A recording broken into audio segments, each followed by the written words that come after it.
ꯅꯨꯡꯁꯤꯕꯤꯗꯨꯅ Manipur entertainment ꯆꯦꯅꯦꯜꯕꯨ subscribe ꯑꯃꯁꯨꯡ like ꯇꯧꯕꯤꯔꯝꯃꯨ꯫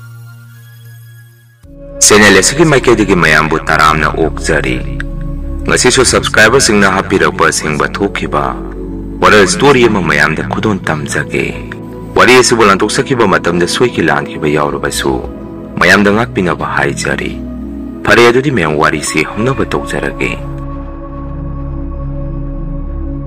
ꯂꯥꯏ ꯁꯥꯟꯅꯕ ꯇꯝꯈꯠꯂꯛꯄꯗ ꯃꯌꯥꯝꯅ ꯋꯥꯔꯛꯈꯤꯕ ꯋꯥꯔꯤꯁꯤ ꯃꯇꯝ ꯑꯃꯗ ꯑꯩꯈꯣꯏ ꯌꯨꯝꯊꯪꯅꯕꯗ ꯑꯁꯦꯡꯕ ꯊꯣꯛꯈꯤꯕ ꯋꯥꯔꯤ ꯑꯃꯅꯤ꯫ ꯅꯨꯃꯤꯠꯇꯣ ꯅꯣꯡꯁꯨ ꯌꯥꯝꯅ ꯀꯟꯅ ꯇꯥꯏ꯫ ꯑꯩꯁꯨ ꯏꯃꯥꯟꯅꯕ ꯑꯃ ꯃꯄꯥꯟ ꯂꯝꯗꯒꯤ ꯊꯣꯔꯛꯄꯒꯤ ꯃꯈꯣꯏꯒꯤꯗ ꯆꯥꯛ ꯆꯥꯅꯔꯨꯔꯒ ꯌꯨꯝꯂꯣꯝꯗ ꯏꯇꯣꯝꯗ ꯍꯜꯂꯛꯑꯝꯃꯤ꯫ ꯑꯩꯈꯣꯏ ꯂꯩꯀꯥꯏꯁꯤ ꯃꯤꯁꯨ ꯈꯔ ꯇꯥꯡꯅ ꯇꯥꯏ꯫ ꯃꯔꯝꯗꯤ ꯈꯨꯟ ꯏꯔꯣꯏ ꯂꯣꯏꯕ ꯑꯣꯏꯕꯅꯤꯅ ꯂꯝꯁꯦ ꯂꯧꯕꯨꯛ ꯂꯝꯍꯥꯡꯇꯅ ꯅꯝꯅ ꯏꯀꯣꯏ ꯀꯣꯏꯁꯜꯂꯒ ꯂꯩ꯫ ꯁꯨꯝ ꯂꯥꯛꯄꯅ ꯑꯩꯁꯦ ꯇꯨꯔꯦꯟ ꯃꯄꯥꯟꯂꯣꯝꯗ ꯈꯣꯡꯅ ꯁꯨꯝ ꯂꯥꯛꯄꯗ ꯇꯨꯔꯦꯟ ꯃꯄꯥꯟꯒꯤ ꯋꯥꯔꯛ ꯄꯣꯡꯁꯣꯡ ꯂꯐꯨꯒꯁꯨ ꯌꯥꯝꯅ ꯍꯧꯕ ꯃꯄꯥ ꯑꯃꯗ ꯃꯃꯤ ꯁꯥꯃꯤ ꯃꯤꯑꯣꯏ ꯑꯃ ꯑꯁꯣꯡꯕ ꯃꯔꯛꯇꯨꯗ ꯁꯠ ꯂꯥꯎꯅ ꯆꯪꯈꯤꯕ ꯑꯃ ꯑꯩꯅ ꯎꯍꯧꯈꯤ꯫ ꯑꯩꯈꯣꯏꯒꯤ ꯂꯩꯔꯛ ꯃꯆꯤꯟꯁꯨ ꯌꯧꯁꯜꯂꯛꯑꯕꯅꯤ꯫ ꯃꯤꯀꯨꯞ ꯑꯗꯨꯗ ꯑꯩꯁꯨ ꯏꯁꯥꯗ ꯁ꯭ꯋꯥꯏ ꯂꯥꯎꯕ ꯑꯃ ꯄꯣꯛꯑꯝꯃꯤ꯫ ꯅꯣꯡ ꯇꯥꯕꯅꯤꯅ ꯂꯝꯕꯦꯟ ꯁꯣꯔꯣꯛꯁꯤꯁꯨ ꯃꯤ ꯇꯥꯛ ꯇꯥꯑꯝꯃꯤ꯫ ꯑꯗꯨꯕꯨ ꯍꯥꯟꯅꯗꯒꯤꯁꯨ ꯅꯣꯡ ꯇꯥꯗ꯭ꯔꯕꯁꯨ ꯑꯩꯈꯣꯏꯒꯤ ꯂꯩꯔꯛꯁꯦ ꯃꯤ ꯑꯗꯨꯝ ꯇꯥꯛꯏ꯫ ꯅꯨꯃꯤꯠꯇꯨꯗꯤ ꯅꯣꯡꯒ ꯇꯥꯔꯦ ꯄꯨꯝꯃꯝ ꯍꯦꯛ ꯃꯝꯕꯒ ꯃꯤꯁꯨ ꯑꯃꯠꯇ ꯆꯠꯅꯔꯝꯗꯦ꯫ ꯑꯁꯨꯝꯅ ꯇꯨꯔꯦꯟ ꯃꯄꯥꯟ ꯑꯗꯨꯗ ꯃꯤꯁꯨ ꯃꯥꯟꯕ ꯀꯔꯤꯅꯣꯝꯃ ꯑꯁꯣꯡꯕ ꯃꯔꯛꯇꯨꯗ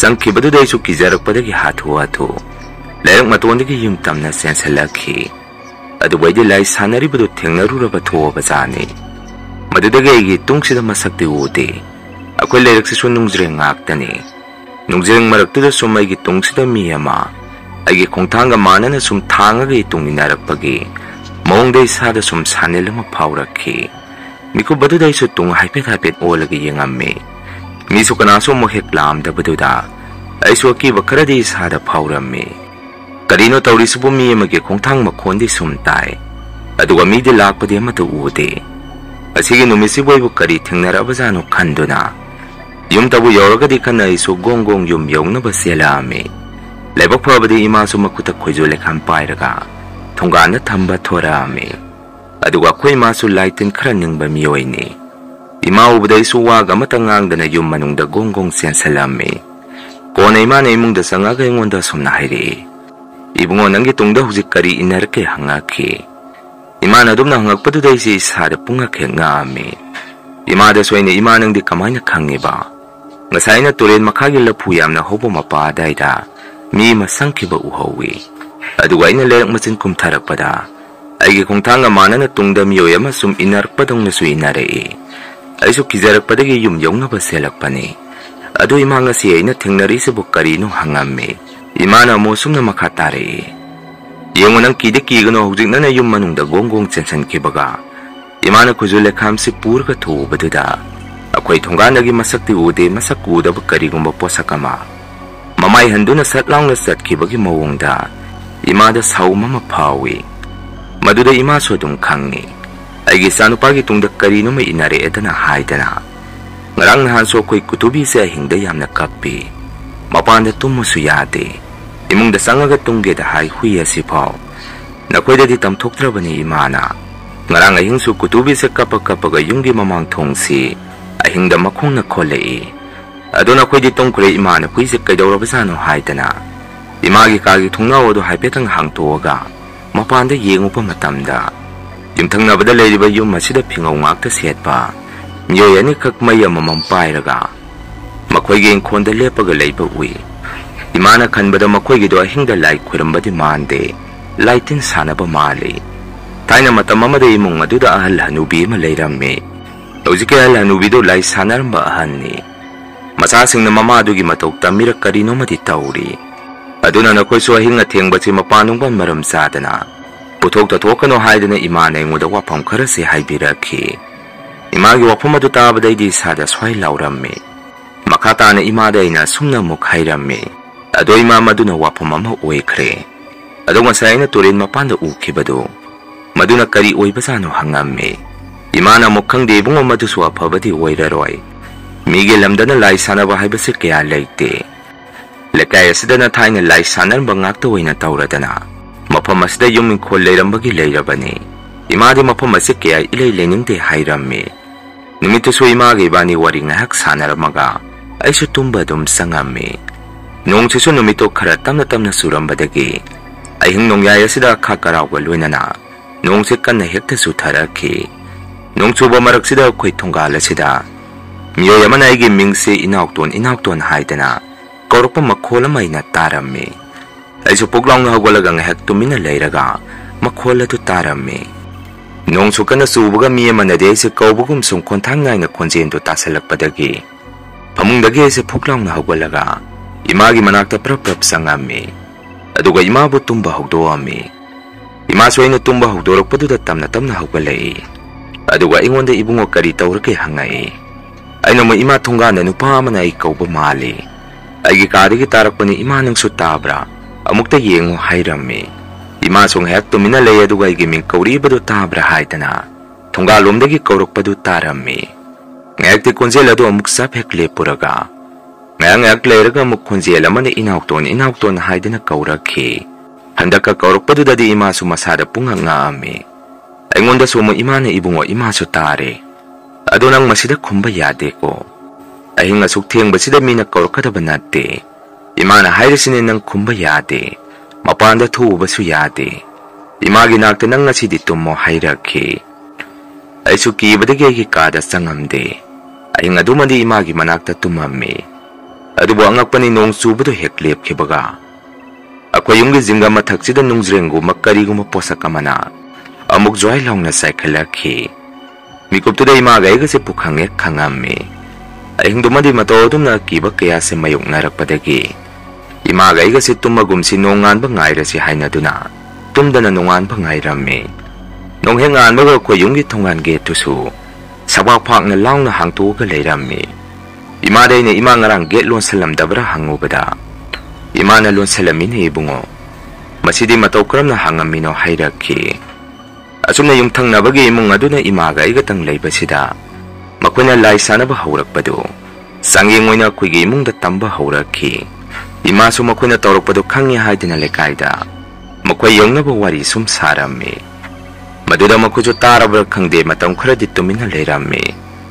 Ngaglibade kuy mong dataurok trabaso yung tang nabatay mong singdaso. Ay hingga nung diyang tsarak pa matitongandagi. Kuy na tabo kuy dong nakarak kong zalak pa. Matawasum na lay sana ribay mo nga sina. Lakay sila sa tarak pa hauraki.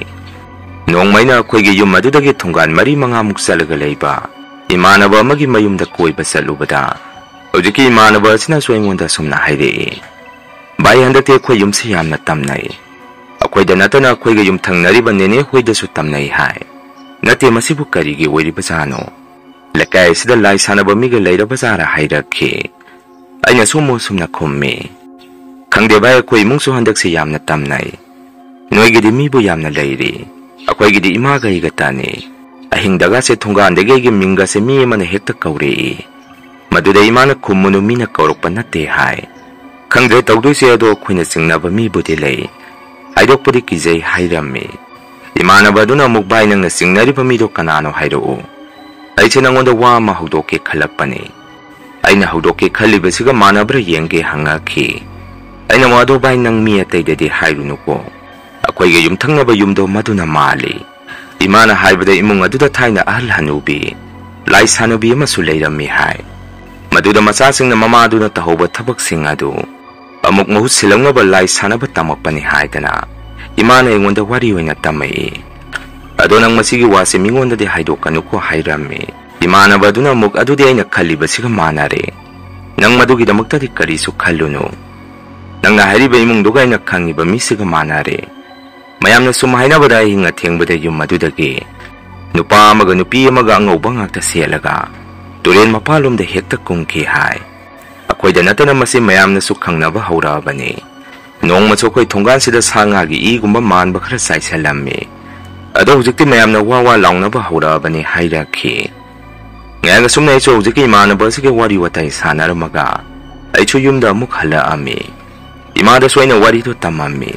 Matamado da imana sum na hayraki. Ibungo nang ngasipudi wayre matung manaw di. Madugong mawado mingon da tamtokano. Ako na kang ba ni. Nakoy din nahani makoy na nakoy da karino mahektok sa lagpada. Punsige kakat pagkarawa na tok turi ba ni. Ado na imana hayri sinang madugiwado hayang kay di. nang mingonda tamthokano hairakhi aina su hoi ima ai hairaroi khummi masigi matung hojiki lai sanariba imung asina lekai sida makoina lai sanaba haurakpadagi makoina hauriba thabaktu sanging oina tamakpada lekai ase suki matik tamnarami hanadagi leiraktunaga kharaga sukpaga adumna thabak thoromdo hek haurakpadagi mayam se khara makhai de kibadagi mapanung pan kya thoknaramde nongmade khoi leirakta arangbam satpa nupa ama leirami hojiki nupa se yu su khara thakpa miyoi amani numitudi maso lekai amada deva karma yaururaga yumda halakpada yu khara ngawbaga khara thengna mase mayumda halaami hojiki nupa sina khoi leirakta pung thengaba matam ahingda yumda halakpada leirak matondagi kitang he kumtharakpada hainung panbi amagi makhongda phiengawba inba miyoi ama lepaga leiramba hojiki nupa sina urakhi numito maso angawba ngakta phaijong kuyat tawduna halaami magi mamangda su phiengawba ilaga miyoi ama lepaga leirambaduda maso yuga ngawmankiduna leiraga sidagi maga hek chaminaba ahal ama manbadagi manakta sum changsalaga wari sarami tawbadaba mana ngangseiba sing adu hainung panbi makhong aduda lepamba miyoi adudi sukum hek khumakhide hai mana wasu ngangaga mamaidu haipetang yakhaluba matamda nupadugi leikidraba kuiraba magi nupidugi sakphamdu mafam aduda lepamiba miyoi adugi sakphamdu oiramkhi hai madudagi nupadu su kimankiduda wa mata ngangamdana tumina mayum tamna sensalakhi mayum hek yaurpagadi hujiki nupadu sor phule phule hairamaga khudak aduda thawai mangkhi nong hek anbagadi hujiki miyoidu leitre pau tabada mayam se loina ngaknarami akoigi dimi su leijadabani na poloiba yauba satpasi matam pumbada ina dum salami numitu su ahal adugi poloiba yauba satpadu imanaba amaga aiga ibani punna satminarami hojiki imanaba si su aidonga masu mi leijati haibadi magi su mapa leikidre mataw sumna ibani na poloi phamang mayada sum lepingai lekai halaman singna wari sanaribadu ibani na tarami makoina sanariba wari du su te kari su oiramde leikidriba nupadu matangda wari sanaba oirami numituda leikidriba nupadu na thaba hek chathokhibaga makoigi imungduda nupadu go mong mataw sawng sada phibam manaba ama hangad handa nupadu gi kada sangkhiba ama masa singna uhaurami mamong nupi singna su kaino khoi bajiri ngasaina satkrabadai aduga magi kada muksang amuk thorak tawrisibu kaidawrino haidana kadu thu sangselaga yengpa matamda kamanung aduda dimidi kanasu leiramde hai tawbadabu maku boktuna selamba phaijom amadi phiyan adudagi wontharaki hai kona nupaduna mayumda yaurokpagasu magi mamita leikidraba magi nupidu urei hai adumaina angakpa mataw khara che thengnaraga leikidaba oiramane haidana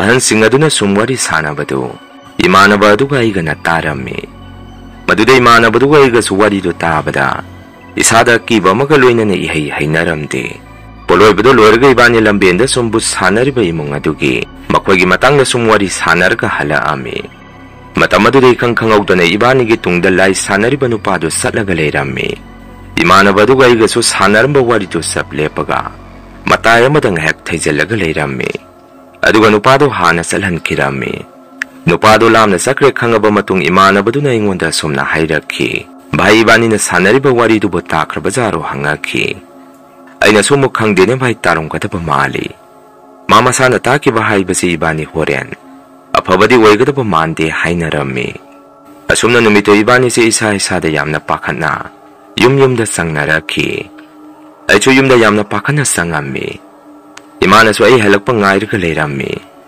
aigi matodu da imana ibungo nang kaidawrage na sadu adug yamna pakhalibadi hangakhi aina mo imanga sai thenau ga poloiba yaururaga yumda halakpada thangnariba imung asigi matangde ibani sumwari sanarga lai matamduda akoigi tungda lai sanariba nupadu masu salaga leirami ibani na sanariba wari do masu loina takraba mali aduba ima kamaina tawduino hangami imana sumo aina haidra sangba migi wari sanagano haidana othopani da nabani di kamaina lambel aduda tungda mangda yengdana wari do sanarubano hangakhi aina mo ima khodi ma laamgani di khangde mangda swaran singna leikidriba nupadu gi maramda mana leikidabagi matangda mayam sum wari sanabaduda ibani na tarure maduda sum ibani lambenda wari sanarga lakpani hairami ꯑꯩꯒꯤ ꯄꯥꯈꯠꯄ ꯃꯇꯧ ꯑꯗꯨꯗ ꯏꯃꯥꯅ ꯏꯕꯨꯡꯉꯣ ꯀꯔꯤꯁꯨ ꯇꯧꯔꯣꯏꯁꯦ ꯍꯣꯔꯦꯟ ꯏꯃꯥ ꯂꯥꯏ ꯈꯣꯏꯔꯝꯕꯤꯒꯦ ꯍꯜꯂꯕꯅꯤꯅ ꯅꯪꯁꯨ ꯁꯦꯡꯅ 이루 마이ꯊꯖꯔꯨꯔꯣ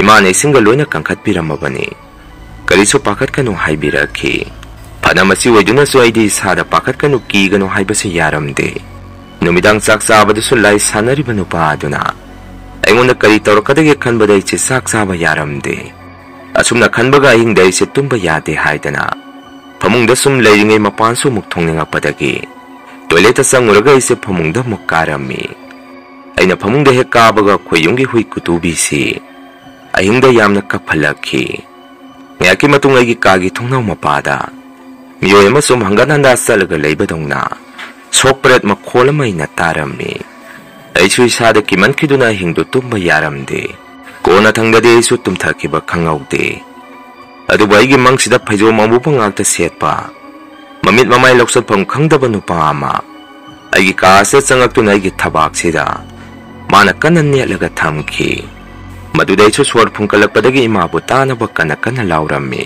kona thangda kogi khonung asidagi angauba ngakta setpa ahal hanubi ama thoraktuna nupa do tanki imana soibu mikap tho haidina hudok pirakhi aina mikap hek thorakpagi isa pumba ingpak ingami imana soigi mataw do khangbadagi khujo lekam okthok pirami imana swagi mato adu khangbadagi khujule khamok thokpirami aduga ingonda ibungo isabu kaidoragi hangai aina su imada imaina tumamdai aigi kagi thungnaw mapada mi masalaga leibadongna tawi kona aina tungkhrakana igi mang asida amuba phaijonga ta setpa nupa amana aigi kada sangaktuna igi thabakta nelaga thammi imabu su aina tanaba kaubani ado ima nangdi mang aduda aina kaubadu sukta tade kona khoi inkhondagi angauba ngakta setpa masa pumba pungau hek ngauba ahalama thoraktuna phaijo mamuba setpa miyoido tanbikhi aduga hujikta ai gyalai basini hairami imana mo onthongna pharoidurida aina khanbaga sapek thoida phare bungo ngasidagidi matam khara nang mapan thoranu hairakhi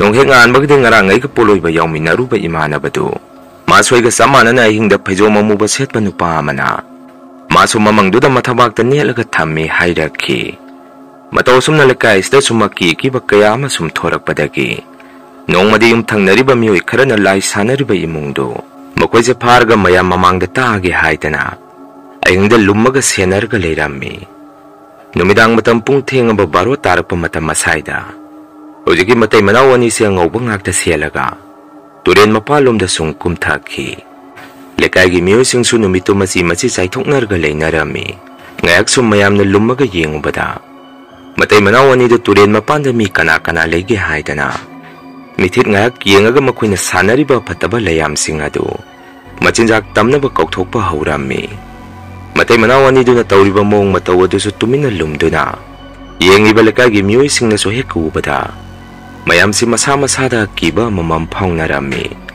kona thangda mayamsina mukta pulapuna hupjalaga matai manawani da turen mapala du da lai sanariba do pharami aduga mayamna nabani na tawriba do karino hanguba matamda matai manawani duna sumna khumai isam samna khudi yungi laigi thormama pangthok sarambani mayamna lana ubire khudi karisu tawjaba nate hairakhi makoina dumna hairakpadu da mayamse sawba mukka hena henkatnarami madudagi matai manawani do lampakta puthoktuna nupado mayam sangdana thindabadagi asengba pumba loina haidorakhi nupidu su lekagi mara paibi singna phudabadagi masu asengba wari pumba loina tamthorakhi mataw sumna hujikti mayam su loina khangabanina matai manawani do khudakta lekai stagi tanthokhi makoina leiramba kholadu su hujikti hangna leiri mayamgi oina di makoina kholadu thadoktuna satkhrabasu akoigi di yum thangnana leiribanina ikholadu miga kanamtaga leitabaga imaga igati ahingda makoi adomda maisina haipetang leithoga yengubada isa isada kiba amadi adom poami matam pumada makogi khonung aduda matai manawani do sum leibagi bapta leirami marakta hingdaga se makogi yum manung adudagi lairon tinson sonbagi makon moaga su imaga igana tarami imana su makoi adomdo khoi gon sanabadai phatoknai haidana hojikti mine aga wangna samban khajalami masini mayam ngasigi rian hore story mathangi warida mayam punamuk thengnarasi ngasigi di mayam dagi kainanaba bidai lawsari